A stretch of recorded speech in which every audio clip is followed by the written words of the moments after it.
Hey, greetings from Germany to the Polish community. Some cool guy told me that we have the 10th anniversary of Gothic 3. Wow, 10 years. Yeah, it's great. Thank you for your support and yeah, have fun.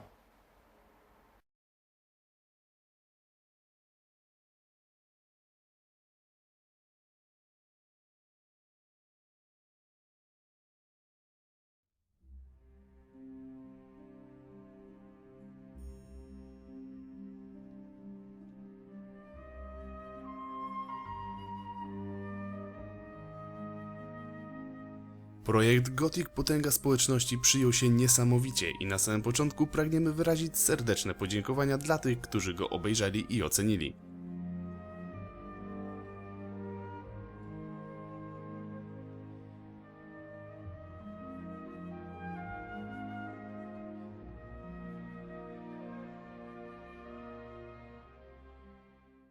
Teraz czas zająć się czymś innym. Przed wami Gothic 3 Odrodzenie.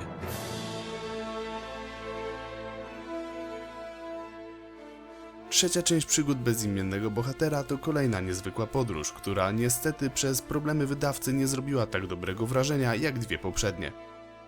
Społeczność jednak zamiast krytykować produkt postanowiła się zjednoczyć. Jej wkład w to, jak dzisiaj wygląda Gothic 3 jest ogromny. Dzisiaj obchodzimy dziesięciolecie jego wydania i nie mogliśmy przejść wobec tego faktu obojętnie. Zapraszamy na tą ekscytującą podróż. Gothic 3 wydany został 13 października 2006 roku, jednakże zanim do tego doszło, wydarzyło się sporo nieszczęśliwych wydarzeń, o których po prostu trzeba wspomnieć.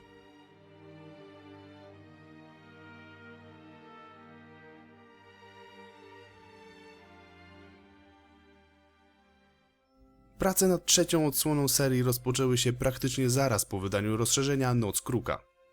Piranha Bytes zdecydowała się na znaczne powiększenie świata w stosunku do poprzedniczki, co wymagało zmiany silnika graficznego.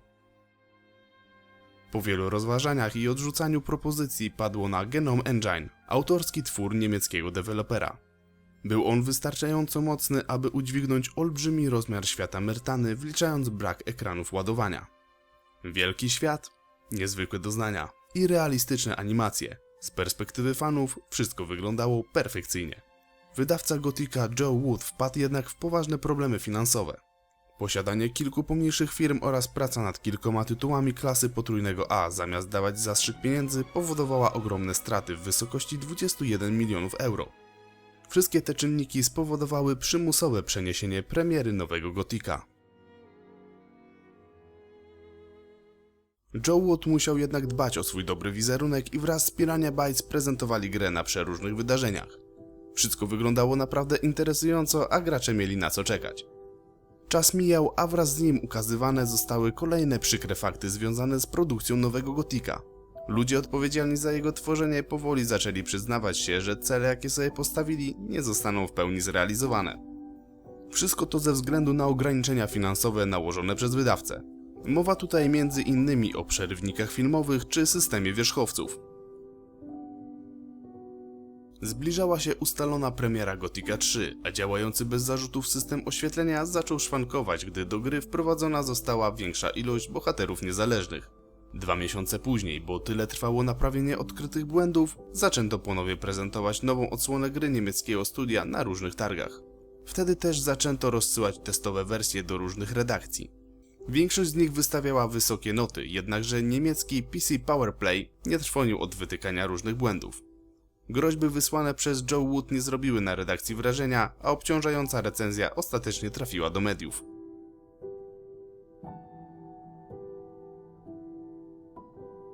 Koniec końców Gothic 3 przedwcześnie ujrzał światło dzienne 13 października 2006 roku. Oczekiwania graczy, którzy byli jednocześnie fanami poprzednich odsłon, legły w gruzach. Mowa tu nie o świecie gry, nie o użytych rozwiązaniach, ale o niedokończonym produkcie, który pomimo tysięcy błędów trafił na półki sklepowe. Mimo aktualizacji wychodzących wprost od wydawcy, Gothic 3 nadal nie działał tak, jakby chcieli tego gracze. Nie mogąc patrzeć na fakt, że w nową odsłonę serii nie sposób zagrać płynnie i bez problemów, gracze postanowili dokonać czegoś wielkiego. Postanowili się zjednoczyć i jako wspólnota rozpocząć naprawianie trzeciego Gotika. Zaczęło się odrodzenie. Obecnie gra w najnowszą odsłonę legendarnej sagi bez najnowszych aktualizacji to dla gracza coś niewyobrażalnego. Cofnijmy się jednak 10 lat w przeszłość, aby przypomnieć sobie, jak zaczęły tworzyć się te wszystkie usprawnienia.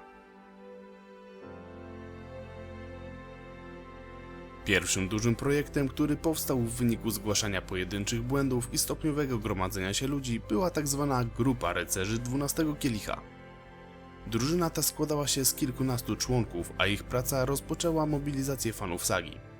Za ich sprawą bowiem wydane zostały dwie nieoficjalne łatki o numerach 1.3 i 1.4. Ta pierwsza ukazała się w czerwcu 2007 roku i za jej pomocą pozbyto się ponad 100 usterek, głównie tych związanych z błędami w zadaniach oraz umiejętnościach. Natomiast poprawka 1.4 ukazała się w październiku tego samego roku i jej głównym zadaniem była eliminacja błędów technicznych. Usunięto ich ponad 150. Obie te w pełni nieoficjalne łatki znacząco poprawiły doznania płynące z rozgrywki i skłoniły wydawcę trzeciego Gotika do podjęcia z rycerzami 12 Kielicha półoficjalnej współpracy.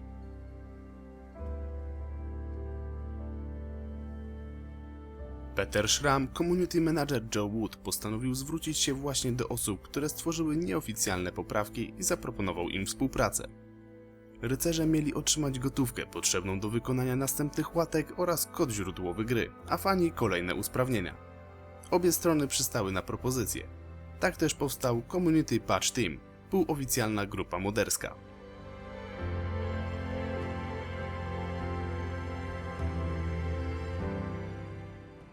Pierwszym owocem ich prac był patch 1.5. Grudniowa poprawka zlikwidowała zabezpieczenia antypirackie, które do tej pory blokowały możliwość głębszej ingerencji w pliki z nowo wydanych wersji gry. Na przykład Gothic Universe Edition. Poza tym ponownie poprawiono setki błędów, dzięki czemu gra jeszcze bardziej zachęcała nowych graczy do rozpoczęcia przygody z ostatnią częścią sagi. Rok 2008 to niewątpliwie kolejny przełom w dziedzinie naprawiania Gotika 3. Studio Spellbound, odpowiedzialne swego czasu za Arkanie, zobowiązało się wspomóc fanowską grupę i oddelegować część swoich pracowników do prac nad łatkami do Gotika. W ten sposób światło dzienne ujrzała poprawka 1.6, która była dotychczas największym wydanym usprawnieniem. Od tamtego momentu trzecia część sagi cieszyła się nową jakością i o niebo lepszymi doznaniami z rozgrywki. Pomiędzy kolejną łatką minęło sporo czasu, a w międzyczasie pojawił się dodatek do trzeciego Gotika. Wydawca zaproponował twórcom pomoc programistów z Community Patch Team, którzy bardzo dobrze znali już wszystkie sekrety silnika Genome Engine. Wszystko spełzło jednak na niczym, bo Trine Games nie zgodziło się na dobrowolną pomoc i dodatek w dniu premiery, zamiast wyglądać niesamowicie, był praktycznie niegrywalny. Prawdziwe odrodzenie Gothic 3 przeżył dopiero w marcu 2009 roku, kiedy to po ponad roku prac ukazał się kolejny patch, tym razem oznaczony numerem 1.7. Dzisiaj, 7 lat po premierze, jest znakiem rozpoznawczym ostatniej części sagi i gra bez niego tak naprawdę nie istnieje. To za jego sprawą w grze pojawił się alternatywny balans oraz ulepszona inteligencja wszystkich istot. Ponadto poprawił ponad 700 błędów i dodał mnóstwo usprawnień, dzięki czemu rozgrywka nabrała nowego znaczenia. Niestety, zarząd Community Patch Team ogłosił wtedy, iż jest to najprawdopodobniej ostatnia duża łatka w ich wykonaniu. Zapowiedź okazała się prawdą i oprócz 5 pomniejszych poprawek do tej pory nie ukazało się żadne duże dzieło spod szyldu Community Patch Team.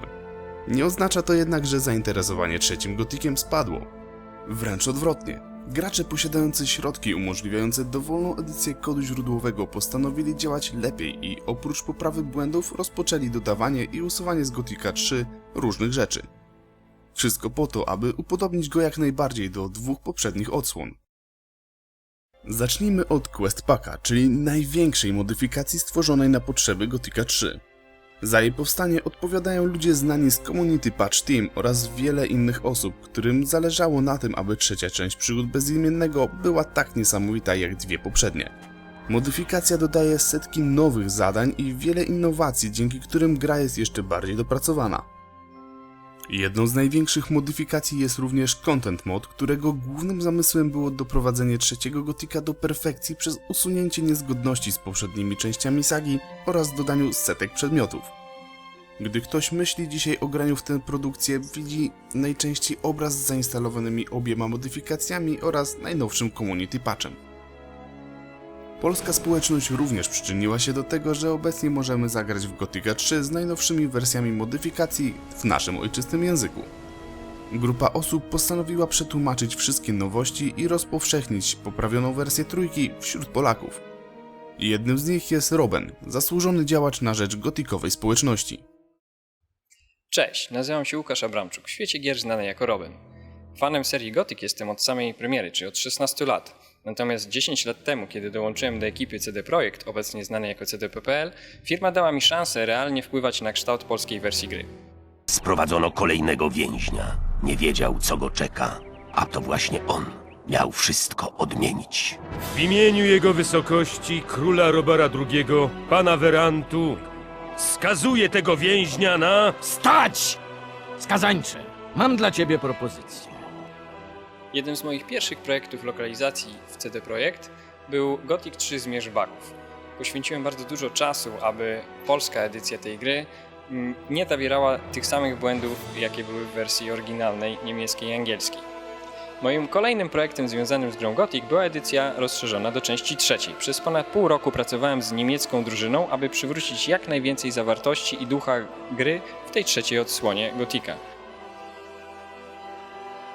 Taki był cel, tak, żeby właśnie przywrócić, czy wlać ducha Gothica w Gothica 3, dlatego że on był w pewien sposób taki pusty, niedorobiony, nieskończony i edycja rozszerzona miała na cel właśnie przywrócić tę grę do pełni swoich możliwości, czy tam dać jej tę pełnię możliwości, żeby była jakby prawowitym następcą poprzednich dwóch części, które były zrobione bardzo dobrze.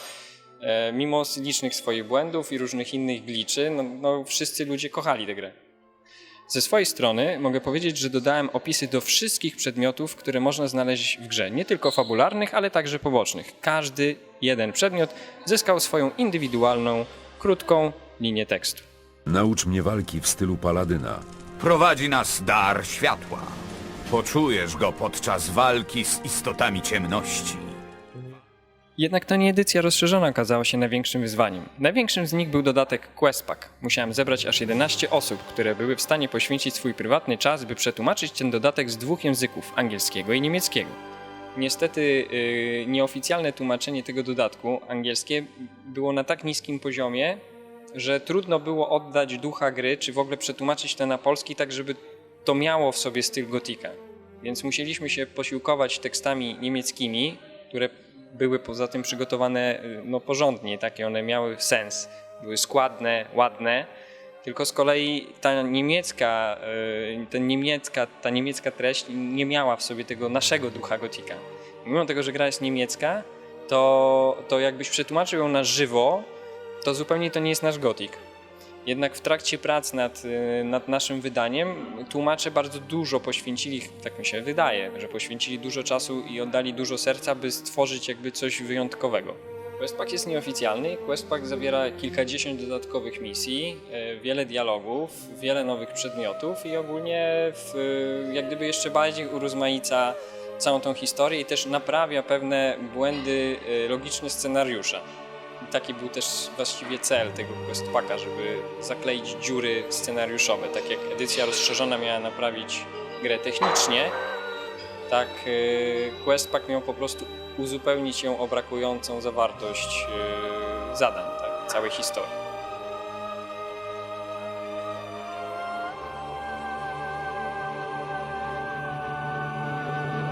Przygotowanie polskiej wersji Questpacka zajęło więcej czasu niż szacowałem. Początkowo planowałem przygotować polską wersję niecałe 4 miesiące, natomiast realnie okazało się, że projekt zajął ponad pół roku. Chciałbym serdecznie podziękować całej drużynie, która włożyła swoje serca po to, by oddać fanom gry najlepszy dodatek do gry Gothic 3, jaki kiedykolwiek powstał.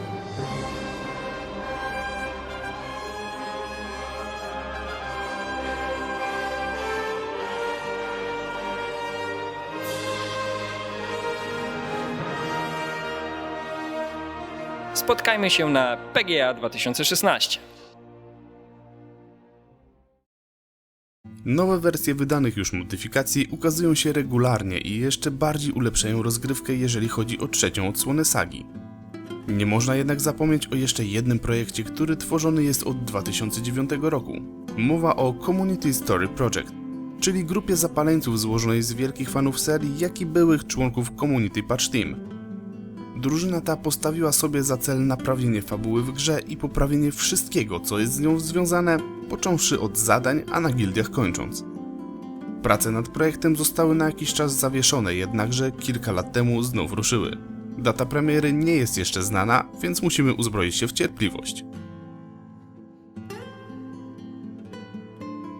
Community Story Project to projekt, którego celem jest poprawa i rozbudowa w pewnym stopniu ubogich części Gothica 3, zwłaszcza fabuły. Nie jest to kolejna łatka do gry, lecz raczej add-on czy dodatek. Będzie on poszerzać i poprawiać podstawową wersję gry, bazując już na istniejącej zawartości. Gothic 3 jest finalną odsłoną legendarnej serii gier komputerowych, której wydanie mimo wszystko musiało mieć miejsce. Do jego rozwoju przyczynili się członkowie Community Story Team, którzy dobrowolnie spędzili tysiące godzin przy pracach nad poprawą jakości Gothica 3. Pytania odnośnie daty zakończenia prac nad rozwojem ostatniej części sagi są zbędne, gdyż odpowiedź jest prosta. Zakończą się one, gdy wszystko będzie gotowe. Nie można jednak mówić, że trzecia odsłona Przygód Bezimiennego to gra okropna i nieposiadająca żadnych zalet. Gdyby nie jej potencjał i piękny świat, to społeczność nawet nie podejmowałaby się tak karkołomnych zadań. Największą zaletą Gothica 3 jest niewątpliwie bardzo rozbudowany i zróżnicowany świat. 3 obszary, z których każdy wykreowany jest w oryginalny sposób, zachęca do dłuższej i dokładniejszej eksploracji. Na każdym kroku spotkać możemy różne postacie niezależne i potwory. Chyba nie ma na świecie gracza, który choć raz nie zatrzymał się w jakimś miejscu tylko po to, aby podziwiać niezwykłe krajobrazy rozciągające się nad kontynentem. Zbudowanie kilka razy większego obszaru w porównaniu do drugiej części stanowiło wielkie wyzwanie dla Piranii i pomijając wpadki wydawcy, można chyba jednogłośnie powiedzieć, że się udało. Wraz z pięknym światem w parze do budowania klimatu szła oczywiście muzyka stworzona przez Kaja Rosenkrantza, który tym razem miał większe pole do popisu, ponieważ po raz pierwszy posiadał możliwość zaangażowania prawdziwych ludzi, a nie tylko wirtualnych maszyn. Ponad 50 utworów zostało skomponowanych przy pomocy wielu ludzi i zespołów, na przykład Orkiestry Symfonicznej z Bochum,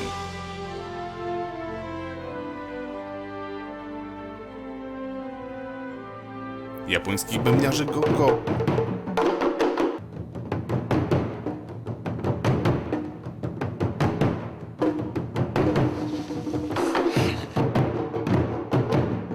czy niemieckiego zespołu średniowiecznego rocka Corvus Corax oraz kilku chórów operowych. Wszelkie nagrania potrzebne do stworzenia tej sztuki były bardzo skrupulatnie przygotowywane, tak aby wznieść się na najwyższy poziom muzyki, jeżeli chodzi o gry komputerowe. Utwory takie jak Vista Point czy melodia przewodnia z Silden na pewno stoją na takim poziomie. Bijemy brawa Kajowi za to, co stworzył, bo sztuka ta nie zostanie szybko zapomniana.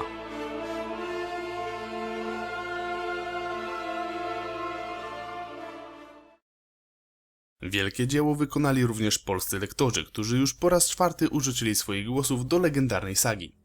Ponownie wspięli się na szczyty swoich umiejętności i to dzięki nim, a także dzięki CD Projekt możemy grać w trzeciego Gothica z pełnym polskim udźwiękowieniem. Głos pana Jacka Mikołajczaka zapewne na długo będzie nam się kojarzyć z kwestiami głównego bohatera, a głos pana Tomasza Marzeckiego z nekromantą Xardasem. Zaangażowanie społeczności wiąże się nie tylko z tworzeniem modyfikacji, lecz także z promocją danej gry wśród szerszej ilości odbiorców. Takim przykładem są youtuberzy, którzy od wielu lat nagrywają materiały chociażby właśnie z trzeciej odsłony Przygód Bezimiennego Bohatera. Hej, witajcie, ja jestem Kairos, znany na YouTubach pod tym samym pseudonimem, tylko tam z kilkoma cyferkami jeszcze. Tak, ten Kairos od ciekawostek z Gothica. Zostałem poproszony, żeby wypowiedzieć się co nieco o moich przeżyciach związanych z Gothiciem III oraz co ja właściwie tutaj robię w tym internecie. Ale żeby nie przedłużać, skupię się tylko na trzeciej części. Jak właściwie zaczęła się dla mnie ta przygoda? Pamiętam, kiedyś myślałem, że Zmierzch Bogów jest tym samym, czym Noc Kruka jest dla Gotika II i po prostu bez wcześniejszego kontaktu z trójką zakupiłem tę grę. Nigdy tak bardzo się nie pomyliłem i w moje łapki dopiero rok później trafiła trzecia część w okolicach 2011. Tak, dosyć późno odkryłem samego Gotika, bo raptem w 2008 czy też 2009, a i wówczas ta gra nie kupiła mnie na długo. Aktualnie robię właśnie ciekawostki z omawianego w tym filmie tytułu, więc jeśli mogę pozwolić sobie na pseudo-reklamę, byłbym wdzięczny. Sama moja historia z ciekawostkami z Gotika jest równie ciekawa, jednak myślę, że to nie miejsce i czas na te tematy. Wracając jednak do meritum. W moim mniemaniu Gothic 3 był czymś zupełnie innym, w pewien sposób swoistym powiewem świeżości względem poprzednich odsłon, który może w pewien sposób odebrał ten mroczny klimacik, ale nie można mieć wszystkiego. Za to mamy tytuł z zupełnie odświeżoną szatą graficzną, przebudowanym systemem walki, który jest teraz bardziej dynamiczny, oraz zupełnie nowy system zaklęć, chramy bogów, gdzie też tych czarów możemy się nauczyć, że tak to ujmę.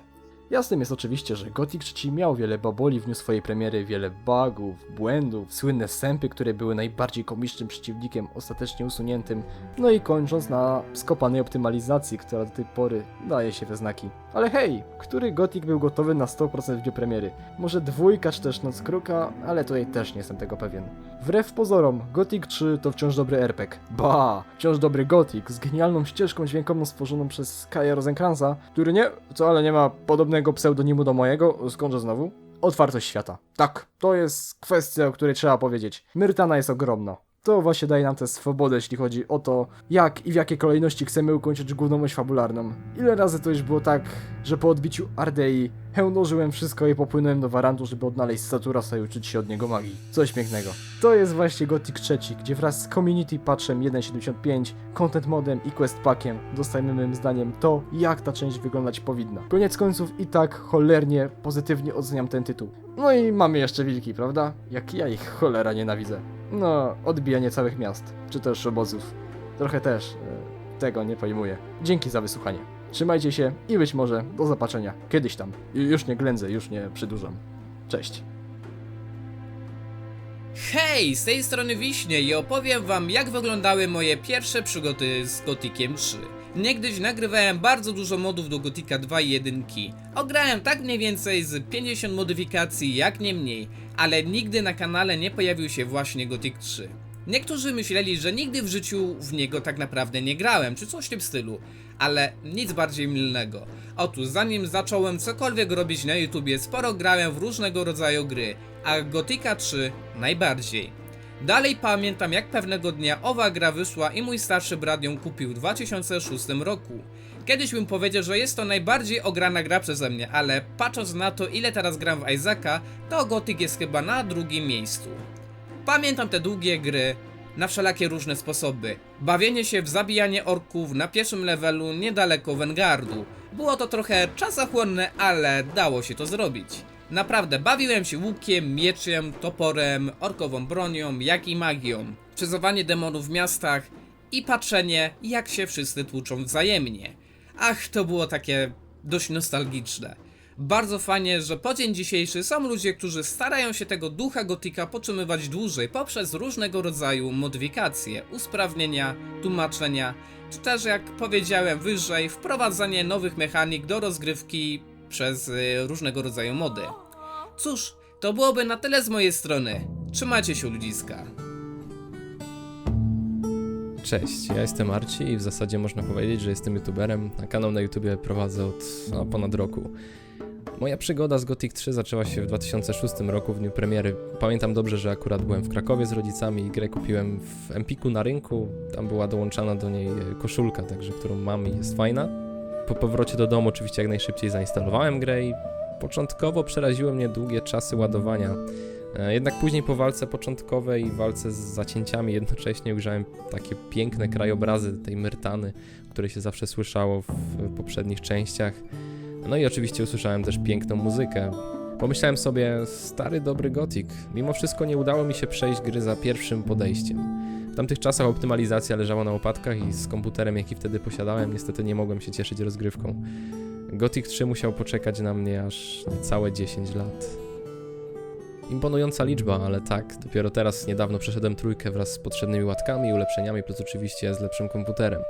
Niesamowita jest ta grywalność Gotika, nawet proste zadania, które polegają tak naprawdę na ubiciu kilku wilków bądź przeniesieniu jakiegoś mięsa ze ścierwojadów, są otoczone jakąś krótszą lub dłuższą historią. Każda postać posiada swój własny charakter i z każdą z nich jakoś tak chce się porozmawiać.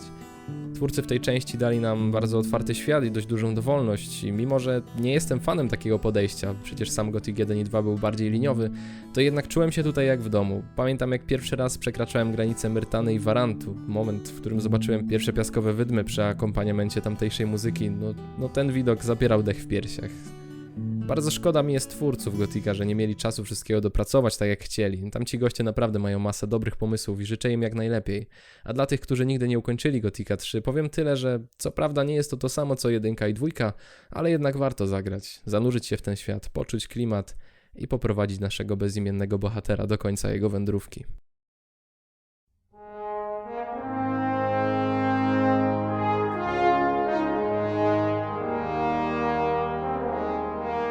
Gothic 3 w dniu premiery nie był idealny. Był grą, która mogłaby zostać zapomniana. Tak się jednak nie stało. Zjednoczenie społeczności zafascynowanej poprzednimi odsłonami to najważniejszy czynnik, który zadecydował o tym, że Gothic 3 jest dzisiaj godną kontynuacją serii i można w niego grać praktycznie bez żadnych błędów. To dzięki ludziom Gothic nadal rośnie w siłę i to właśnie ludzie nie pozwalają innym o nim zapomnieć. Rzadko która produkcja może poszczycić się takim zaangażowaniem ze strony fanów, jak właśnie 3. część Gotika. Nie możemy zapomnieć o tym, że dana seria gier może stać się legendarna nawet wtedy, kiedy jej poziom fabuły czy zaawansowania nie będzie najwyższych lotów.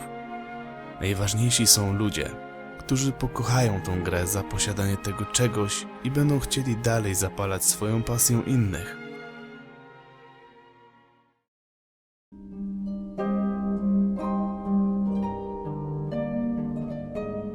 W 2006 roku rozpoczęło się odrodzenie. Pojedynczy zryw jednego człowieka rozpoczął coś wielkiego.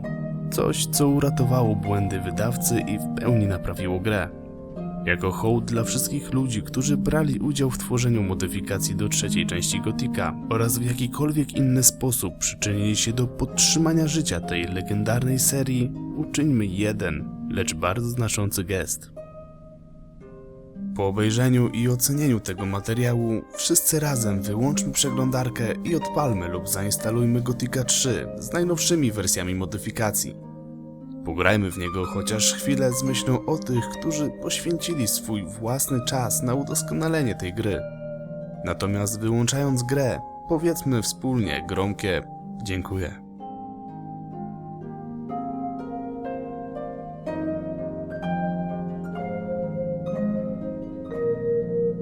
Nawet jeżeli Piranha Bytes nie zdecyduje się na stworzenie nowej odsłony Gotika, to jesteśmy pewni, że społeczność na zawsze będzie pamiętać o tych już powstałych. Nie martwmy się o to, bo i tak doskonale wiadomo, że wszystko będzie w porządku.